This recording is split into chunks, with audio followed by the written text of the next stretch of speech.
Si viajaras en el tiempo hace 77 millones de años a lo que hoy son las regiones occidentales de Norteamérica, te encontrarías en un mundo de bosques cálidos y pantanosos. Una densa vegetación, compuesta de coníferas y quincgos, se extendía por todas partes, mientras que bajo tus pies, el suelo pantanoso, perteneciente a una vasta llanura de inundación, formaba charcos fangosos y ciénagas estancadas. Este mundo cálido y acuoso formaba parte de la formación Parque de los Dinosaurios y era un paisaje muy diferente a los bosques de pinos y llanuras que cubren la mayor parte de la actual Alberta, Canadá, donde alguna vez estuvo esta tierra. A lo largo de estos pantanos de coníferas inquietantes, llamados resonantes, parecidos a los sonidos que produce un trombón, se escuchaban periódicamente a través de la penumbra teñida de verde, señales inconfundibles de la abundante vida de dinosaurios. Específicamente, estos sonidos eran producidos por Corythosaurus, un género de hadrosaurio crestado de gran tamaño que se ha vuelto muy conocido por la ciencia en los años posteriores a su descubrimiento. Hoy nos adentraremos en los bosques pantanosos que Corythosaurus llamaba hogar para encontrarnos cara a cara con este dinosaurio. Vamos a analizar cómo este animal se adaptó a la vida que llevaba, cómo era realmente y cómo llegó a ser conocido por la ciencia, junto con mucho más. Así que acompáñanos mientras nos encontramos cara a cara con Corythosaurus, el músico de los pantanos cretácicos.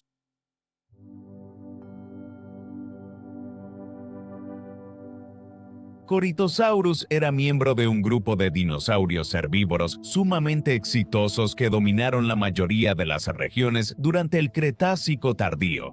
Estos eran conocidos como los hadrosaurios. Los hadrosaurios eran animales adaptables que se sentían igual de cómodos en los cálidos y pantanosos bosques que en los abrasadores desiertos, llanuras frías de tundra e islas tropicales, dependiendo de la especie. Y Corythosaurus es un miembro particularmente conocido de la familia.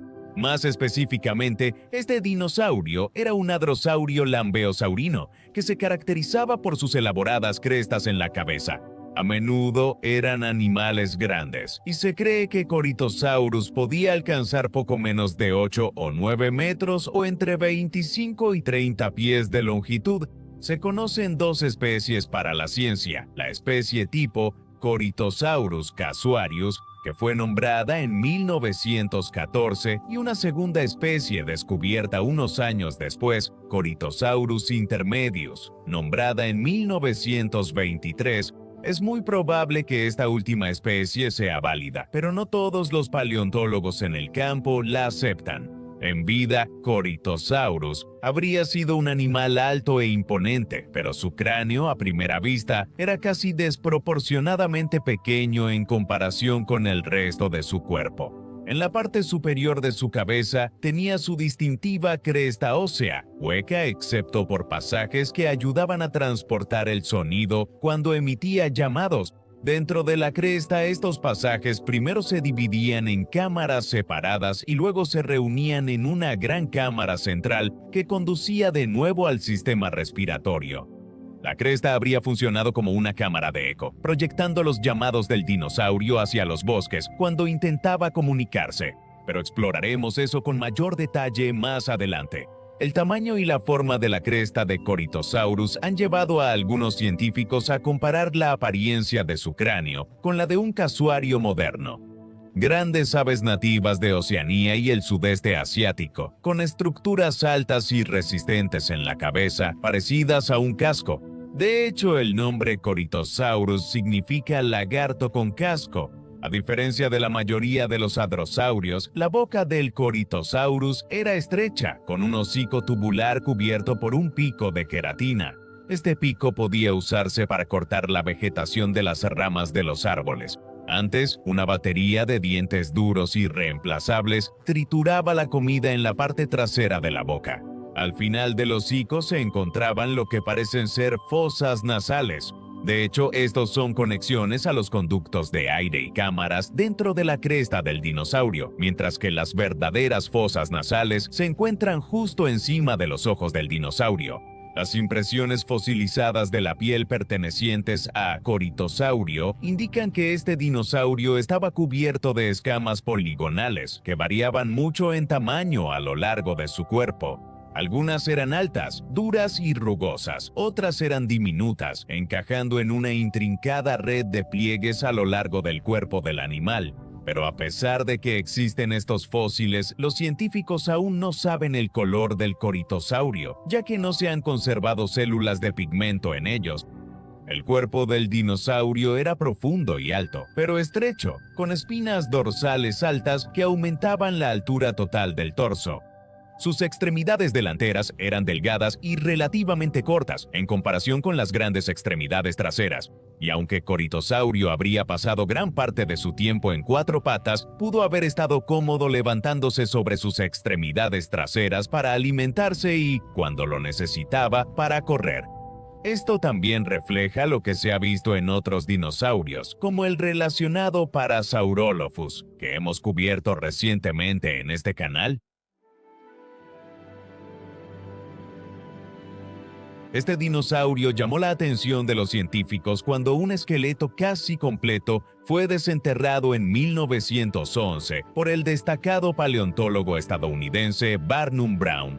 Brown, también conocido cariñosamente como Señor Huesos en el mundo de la paleontología, también fue el primero en descubrir una serie de otros dinosaurios legendarios, incluyendo nada menos que el Tyrannosaurus. El hallazgo de Corytosaurus de Brown, aunque fue descubierto a orillas del río Red Deer en Alberta, se conservó con la mayor parte de la piel del dinosaurio intacta. Cuando el dinosaurio murió, quedó enterrado rápidamente por sedimentos. La mayor parte de este sedimento era arcilla carbonosa, lo que evitó que la piel se descompusiera mientras los restos se conservaban con el tiempo. Básicamente, Brown se había topado con el santo grial de los fósiles de dinosaurios. Solo faltaban 60 centímetros o 2 pies del extremo de la cola, y las patas delanteras estaban fragmentadas, probablemente erosionadas a lo largo de los milenios. Con cuidado, Brown recogió su hallazgo y lo llevó al Museo Americano de Historia Natural, donde puede ser visto por el público en general, actualmente en exhibición en sus poses originales y articuladas. Un segundo espécimen de lo que parecía ser el mismo dinosaurio fue descubierto nuevamente por Brown junto a su colega Peter Kaysen en 1914. Ese mismo año, Brown describió y nombró su hallazgo como Corytosaurus casuarius, asignando un nombre que hacía referencia tanto a la cresta en forma de casco sobre la cabeza del dinosaurio como a su semejanza superficial con el casuario actual. Sin embargo, estos no serían los únicos especímenes de Corytosaurus recolectados por los científicos a lo largo de los años, y hasta el día de hoy, la ciencia conoce más de 20 cráneos individuales de Corytosaurus. Aunque hay algunos, como el dúo inmaculadamente conservado descubierto por Charles H. Sternberg, que lamentablemente se perdieron en 1916 cuando el barco que los transportaba a través del Atlántico hacia el Museo de Historia Natural británico fue atacado por un asaltante mercante alemán durante la Primera Guerra Mundial. El barco se hundió junto con su tripulación y los fósiles y nunca más se volvieron a ver. Sin embargo, en 1920 el hijo de Charles H. Sternberg, Levi Sternberg, descubrió un cráneo de Corytosaurus en otro tramo del río Red Deer, pero este era un poco diferente a los que se habían descubierto antes. La cresta tenía un tamaño y una forma ligeramente diferentes a los especímenes de Corytosaurus registrados hasta ese momento, y fue descubierta en rocas que eran un poco más jóvenes. Aún así, seguían dentro de la etapa campaniana del período Cretácico tardío. Estos nuevos restos serían descritos como Corytosaurus intermedius en 1923 por William Parkes. Pero no todos apoyaron el establecimiento de esta nueva especie. Algunos, como Peter Dodson, quien estudió los fósiles en 1975, señalaron que las diferencias en las crestas de las dos especies podrían haber sido indicativas de dimorfismo sexual, donde los animales machos y hembras pueden verse bastante diferentes entre sí. También pudo haber sido un individuo más joven con una cresta menos desarrollada.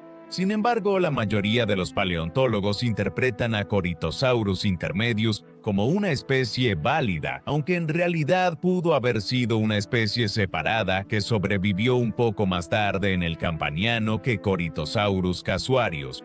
Otras especies propuestas de este género no tuvieron tanta suerte. Corythosaurus bicristatus, brevicristatus, excavatus y frontalis, que fueron propuestas entre 1923 y 1935, ahora se consideran todas inválidas. En cambio, se piensa que todas representan especímenes de Corythosaurus casuarius en diferentes etapas de su ciclo de vida.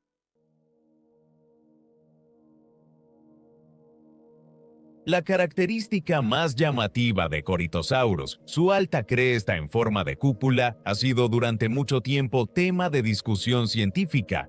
Las teorías sobre por qué este dinosaurio tenía una cresta así han surgido desde su descubrimiento inicial, y han variado desde la idea de que funcionaba como un depósito de aire para permitirle al animal sumergirse bajo el agua, hasta la posibilidad de que pudiera haber sido utilizada para apartar el follaje mientras atravesaba los bosques. Ambas hipótesis han sido rechazadas en favor de la teoría de que Corythosaurus usaba su cresta para proyectar sonidos en los bosques pantanosos y comunicarse con miembros de la misma especie. A medida que el sonido viajaba a través de los tubos y cámaras de la cresta de Corythosaurus, se amplificaba, y así pudo haber sido utilizada para emitir gritos profundos y lastimeros, parecidos al sonido que produce un instrumento de metal. De esta manera, cuando el dinosaurio exhalaba, una serie de advertencias y señales podían ser lanzadas al bosque, por ejemplo, para alertar a cualquier otro Corythosaurus sobre el peligro o para indicar dónde se encuentra el mejor alimento para pastar. Los hadrosaurios lambiosaurinos estaban muy adaptados para generar estos sonidos complejos, posiblemente menores a 400 es. Para que se propaguen más rápido y más lejos en su entorno, los sonidos más agudos y altos no tienden a viajar tan rápido y serán ineficaces para señalizar de esta manera. Otra teoría principal sobre la función de la cresta de este dinosaurio es que era de colores brillantes y pudo haber sido utilizada en exhibiciones de apareamiento o como señales visuales para miembros de la misma especie. Quizás durante la temporada de apareamiento, los machos de Corythosaurio, con patrones brillantes y llamativos adornando sus crestas, se habrían reunido para exhibirse ante las hembras. Tal vez los machos con las crestas más brillantes o más grandes habrían sido los más favorecidos para aparearse, y estos animales pudieron transmitir sus genes a la siguiente generación. Alternativamente, si la cresta realmente era de colores brillantes, pudo haber servido como una herramienta para mostrar a los depredadores, indicando que Corythosaurus era más peligroso de lo que realmente era. La idea de que Corythosaurus era semiacuático surgió junto con estudios sobre sus pies en forma de pezuña, que parecían estar unidos por una membrana de piel que habría ayudado al animal a nadar.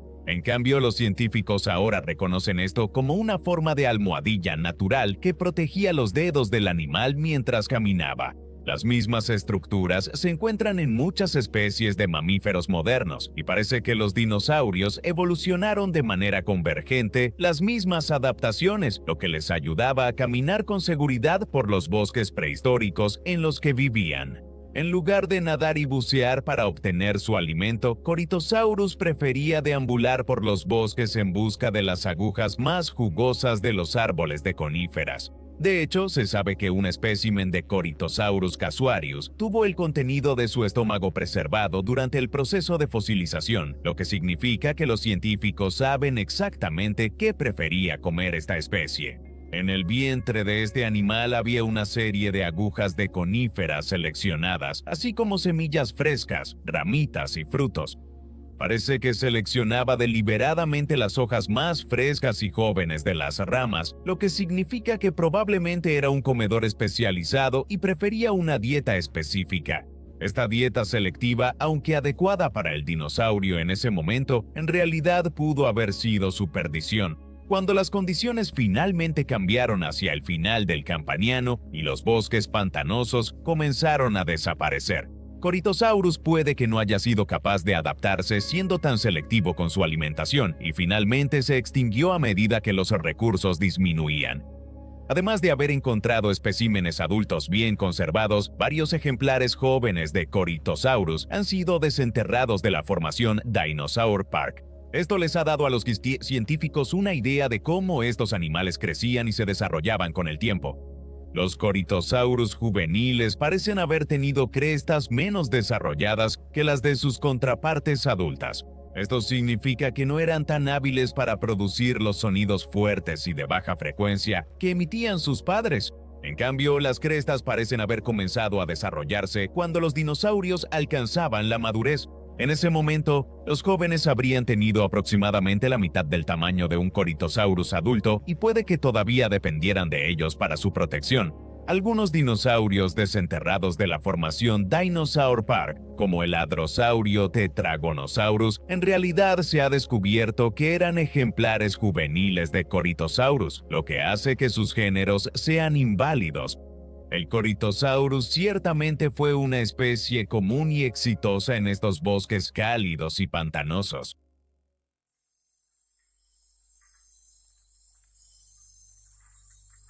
Hasta ahora, los fósiles de Corythosaurus son endémicos de lo que algún día se convertiría en Alberta, Canadá, tanto en la formación Oldman como en la formación Dinosaur Park. Las rocas que contienen sus fósiles han sido datadas en aproximadamente 77 millones de años en su antigüedad máxima y poco más de 75.5 millones de años en su antigüedad más reciente. El dinosaurio prosperó en un mundo verde y exuberante, dominado por los humedales boscosos que hemos estado explorando a lo largo del video de hoy.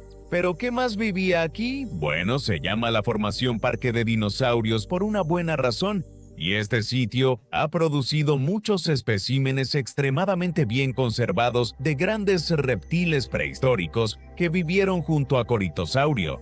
Uno de los dinosaurios más comunes con los que Corythosaurio se habría encontrado habría sido el gran ceratopsio centrosaurio. Con un pico resistente, un volante alto y angular y un solo cuerno cónico en la nariz, este era un pariente del legendario Triceratops que aún no había evolucionado en Norteamérica en ese momento. Con aproximadamente 5.5 metros o 18 pies de longitud, no era tan grande como el Corythosaurio, pero podía defenderse fácilmente de los peligros de estos bosques oscuros y primitivos. Esos peligros venían principalmente en forma de tiranosáuridos. Tanto el gorgosaurio como el despletosaurio se conocen de la formación Parque de Dinosaurios, y ambas son especies que se especializaban en triturar huesos con la fuerza inmensamente poderosa de sus mordidas. Incluso los corythosaurios adultos tendrían que estar alerta cuando estos dos géneros andaban al acecho. Otros hadrosaurios también vivían en estos bosques, como el famoso Parasaurolophus, así como el un poco menos conocido Griposaurio. Diversas especies de anquilosaurios también eran nativas del Parque de Dinosaurios, como Edmontonia y Euplocephalus, ambos extremadamente bien protegidos con espinas y cúpulas osificadas respectivamente. Entre la maleza habían ornitolastes. Un género de pequeños y ágiles dromeosaurios habría acechado a pequeños reptiles y mamíferos, mientras que varias especies de tortugas flotaban por los pantanos turbios. Corythosaurus es uno de los hadrosaurios más famosos debido a su gran grado de preservación en el registro fósil, pero es solo uno de muchos. Los hadrosaurios suelen pasar desapercibidos en los medios paleontológicos debido a su falta de armamento o armadura impresionante. Sin embargo, estos animales eran de los mejor equipados de su época para sobrevivir a los peligros del Cretácico. Incluso después de la extinción de Corythosaurio, los hadrosaurios dominarían muchos ambientes mesozoicos, estableciéndose como algunos de los herbívoros más dominantes del mundo. Hasta el fatídico encuentro de nuestro planeta con el asteroide K Paleógeno hace 66 millones de años,